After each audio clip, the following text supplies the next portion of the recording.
Hello class 9। तो जिस तरीके से क्लास 10th के बच्चे अपने परीक्षा में फोड़े हैं वैसे क्लास 9th आप भी अपने परीक्षा में फोड़ने वाले हो। जी हां, क्योंकि आज हम इस वीडियो में क्लास 9th के साइंस के कुछ ऐसे महत्वपूर्ण सवालों को बताने वाले हैं जो वेरी वेरी इंपॉर्टेंट ऑब्जेक्टिव है, जो आपके एग्जाम के लिए बच्चों बहुत ही ज्यादा इंपॉर्टेंट है। तो यहां पर इस वीडियो में हम साइंस का, विज्ञान का टोटल 20 प्रश्नों को करवाएंगे। जी हां, आपकी परीक्षा में टोटल 40 प्रश्न आएंगे, लेकिन हम इसमें जो महत्वपूर्ण सवाल 20 सवाल है उस 20 सवालों को यहां पर करने वाले हैं। ठीक है, और 40 प्रश्नों का मेरे प्यारे बच्चों हमने कई वीडियो बना रखा है, आप उसे अगर नहीं देखे हैं तो मिशन 2 के यूट्यूब चैनल पर प्लेलिस्ट में जाकर के देखना क्लास 9 का वीडियो, वहां पर आपको प्लेलिस्ट में मिल जाएगा सभी वीडियो। बच्चों आपको 1 बाय 1 करके सारे वीडियो को जरूर देखना है। तो चलिए शुरू करते हैं बिना लेट किए हुए, और सबसे पहला सवाल को देखते हैं बच्चों। बहुत ही ज्यादा महत्वपूर्ण सवाल है और इस सवाल को हमने कई बार बता चुका हूं, और आपकी बोर्ड परीक्षा में मेरे प्यारे बच्चों कितना बार इस सवाल को पूछा गया है। जी हां, यहां पर अगर मेरे प्यारे बच्चों जो पहला सवाल पूछ रहा है, क्या कह रहा है कि त्वरण का एसआई मात्रक जो होता है वो क्या होता है। जी हां बच्चों, त्वरण का एसआई मात्रक क्या होता है। ऑप्शन दिए गए हैं मीटर, है ना, मीटर पर सेकेंड, या फिर मीटर पर सेकेंड स्क्वायर, या मीटर स्क्वायर सेकेंड। ठीक है, तो देखो बच्चों, त्वरण का एसआई मात्रक हमने आपको बता रखा था। त्वरण का एसआई मात्रक क्या होता है, मीटर पर सेकेंड स्क्वायर। कहां पर है, बोले सर ऑप्शन नंबर सी में। जी हां, मीटर पर सेकेंड स्क्वायर क्या होता है, मीटर पर सेकेंड स्क्वायर। अच्छा, एग्जाम में अगर आ जाए बच्चों वेग का एसआई मात्रक क्या होता है, तो लिख देना मीटर पर सेकेंड। अगर चाल का पूछ दे मेरे प्यारे बच्चों तो भी यही होता है। ठीक है, तो भी यही होता है मीटर पर सेकेंड। एग्जाम में ऐसा आता है कि कौन सी वो दो भौतिक राशि है जिसका आपका मात्रक समान होता है, तो चाल और वेग का। ठीक है, चलो तो पहला क्वेश्चन आपके क्लियर हो गए। आगे बढ़ते हैं दूसरे सवाल में। वेग में परिवर्तन की दर को क्या कहते हैं। हाँ बच्चों, rate of the changer of the velocity is. जी हाँ, यहां पर आपको पूछ रहा है कि वेग में परिवर्तन की दर को क्या कहते हैं। तो बच्चों वेग में परिवर्तन की दर को हम त्वरण कहते हैं, एक्सीलरेशन कहते हैं। ऑप्शन नंबर सी इसका राइट आंसर हो जाएगा।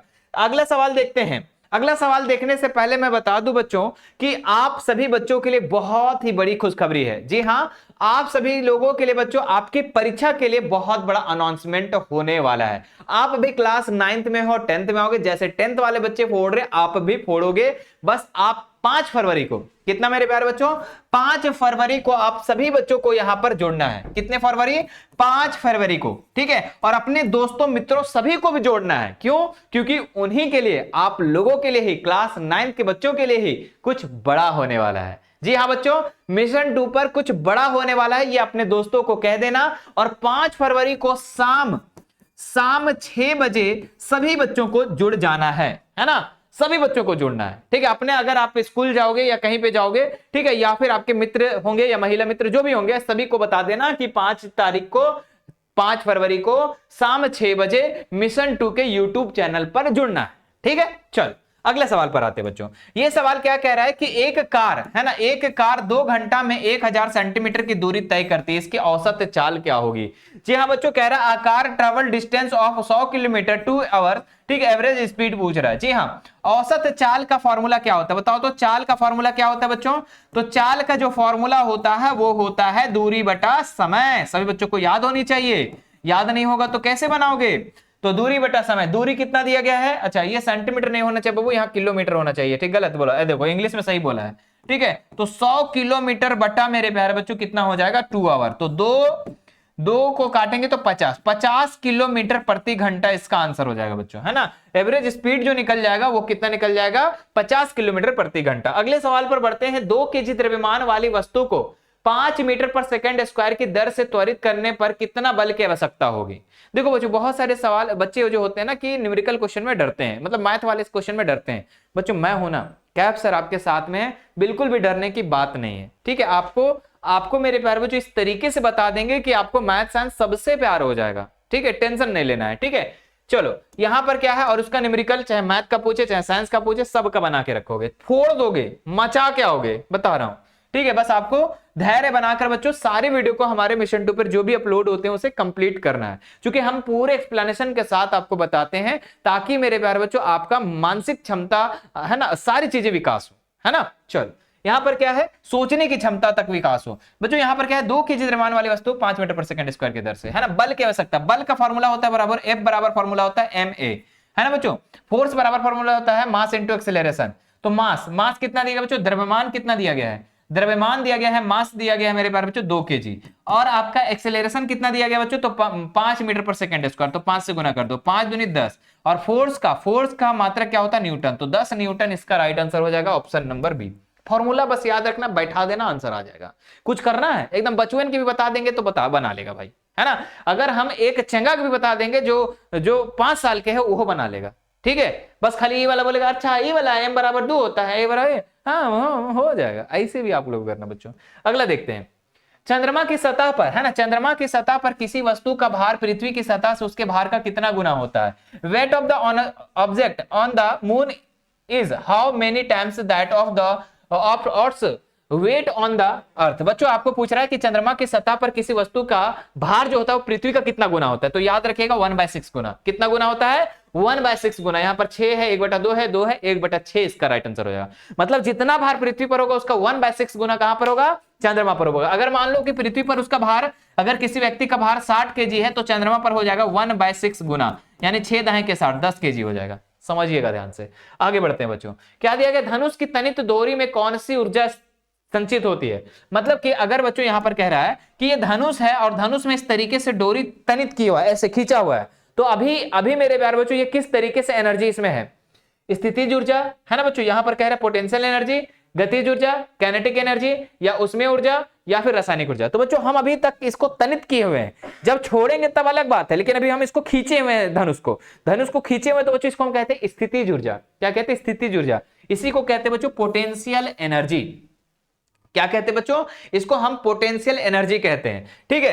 तो ऑप्शन नंबर ए इसका राइट आंसर हो जाएगा। लेकिन इसी धनुष को हम जो तीने हुए हैं इसको जब छोड़ देंगे तो क्या हो जाएगा, गतिज ऊर्जा में चेंज हो जाएगा, है ना, वो गति में चला जाएगा तो गतिज ऊर्जा में हो जाएगा। और बच्चों दोनों का फॉर्मूला याद रखिएगा, एग्जाम के लिए बहुत इंपॉर्टेंट है, ठीक है। स्थितिज ऊर्जा जिसको हम लोग कहते हैं बच्चों पोटेंशियल एनर्जी, इसका फॉर्मूला होता है, पोटेंशियल एनर्जी का होता है बच्चों, क्या होता है, पीई बराबर होता है mgh। क्या होता है बच्चों, mgh। और काइनेटिक एनर्जी का फॉर्मूला क्या होता है, ठीक है, देखो लिख लो, ठीक है, अभी इसमें नहीं काम आ रहा है लेकिन आगे वाले में काम आएंगे। इसमें फॉर्मूला होता है बच्चों, काइनेटिक एनर्जी का फॉर्मूला होता है 1/2 mv²।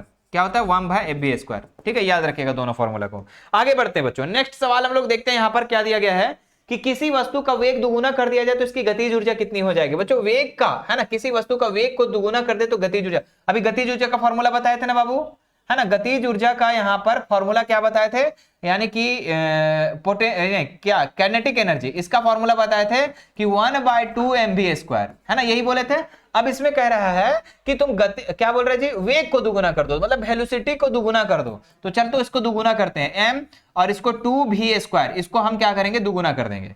दुगुना कर दिए, इसका स्क्वायर हो गया, तो कितना हो जाएगा 1/2, है ना, यहाँ पर m और 2 दूनी 4 हो जाएगा बाबू, और यहाँ पर v² हो जाएगा, ठीक है। अब ये 4 जो है बाबू मान लो कि हम बाहर इधर लिखते हैं, क्योंकि सब गुना में है तो इधर लिखते हैं, इधर क्या बच जाएगा 1/2 mv²। तो यहां पर देखिए कि अगर हम वेग में दुगुना, अगर वेग को हम दुगुना करते हैं तो देखिए 4 गुना इसका क्या हो जाता है बच्चों, इसका काइनेटिक एनर्जी में चेंजेस हो जाता है, गतिज ऊर्जा में 4 गुना हो जाता है। बस इस बात को याद रखिएगा।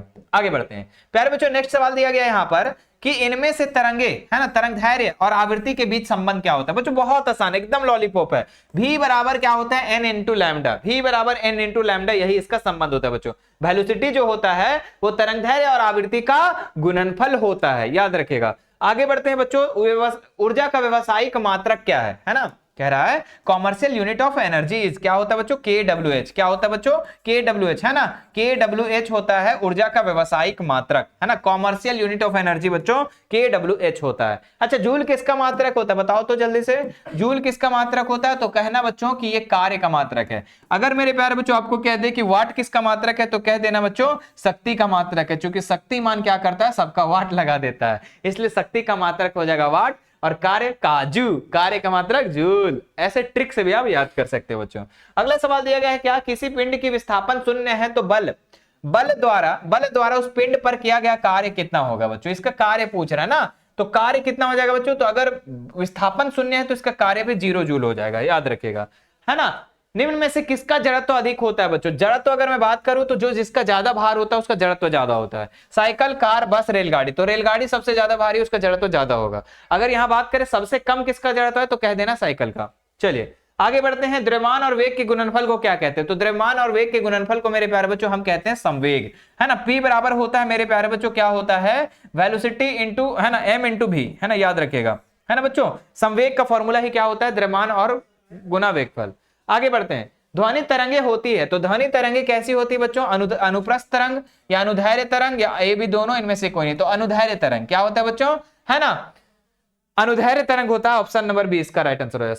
सामान्य मनुष्य के कानों के लिए सर्वथा प्रास कितना है बच्चों? अगर एक मानव सुनना चाहता है, मानव का आवाज जितना वो सुन सकता है उसका प्रास कितना है बच्चों? तो 20 हर्ट्ज से 20,000 हर्ट्ज तक, 20 हर्ट्ज से 20,000 हर्ट्ज तक। और इस सर्वथा प्रास को हम बच्चों कहते हैं श्रव्य ध्वनि।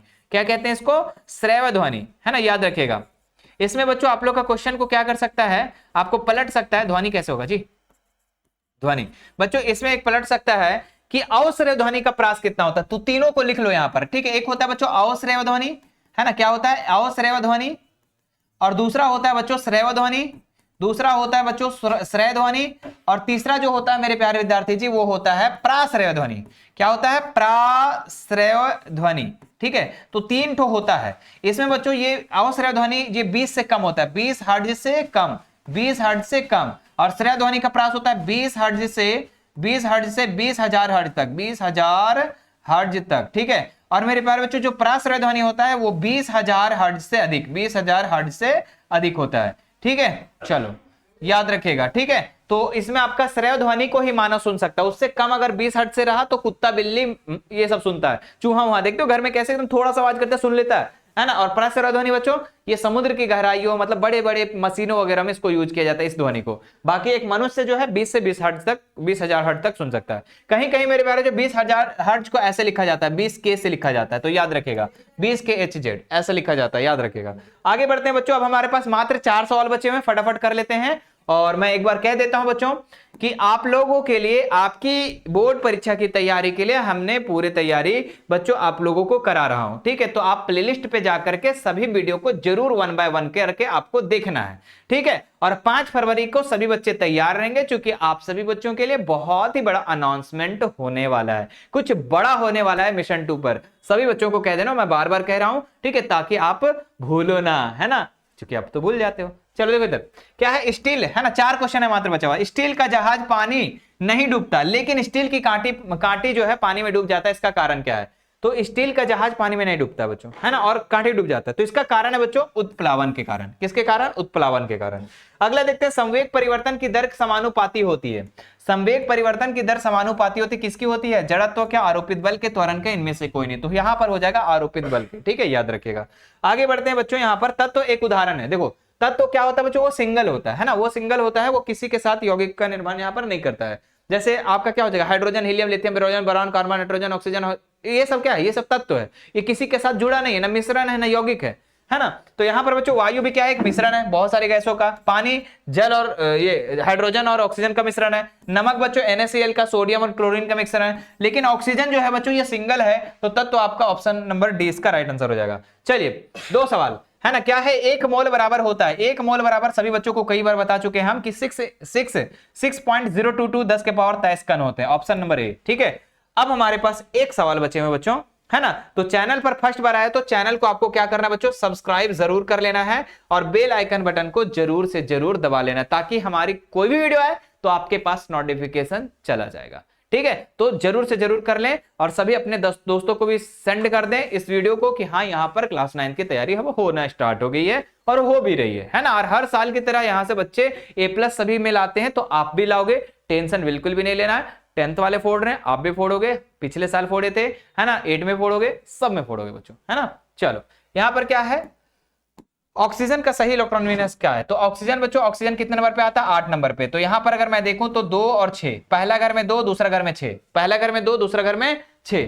तो इस तरीके से हमारा हो जाता है यहां पर 20 क्वेश्चन कंप्लीट। तो 2 6 ऑप्शन नंबर बी, ठीक है। तो ये था मेरे प्यारे बच्चों 20 सवाल। मुझे उम्मीद है कि आप लोगों ने 20 सवाल में से अच्छे सारे सवाल को कर भी लिए होंगे, और आगे के सवाल मेरे प्यारे बच्चों आप लोगों को हम बाद में भी करवा देंगे, ठीक है। और इसी तरीके का मैंने 40-40 क्वेश्चन, चूंकि आपके एग्जाम में आएंगे टोटल 40 प्रश्न, है ना। और प्रत्येक प्रश्न एक एक नंबर के होंगे, तो 40 प्रश्न आएंगे, एक एक नंबर के क्वेश्चन होंगे। और आप लोगों के हमने बहुत सारे सेट भी करा रखा है, और लगातार आपको वीडियो इसी चैनल पर अपलोड हो रहा है। तो चैनल पर क्या करना है, आपको सब्सक्राइब करके बेल आइकन पर दबाना। ठीक है, चलिए मिलते हैं भाई नेक्स्ट।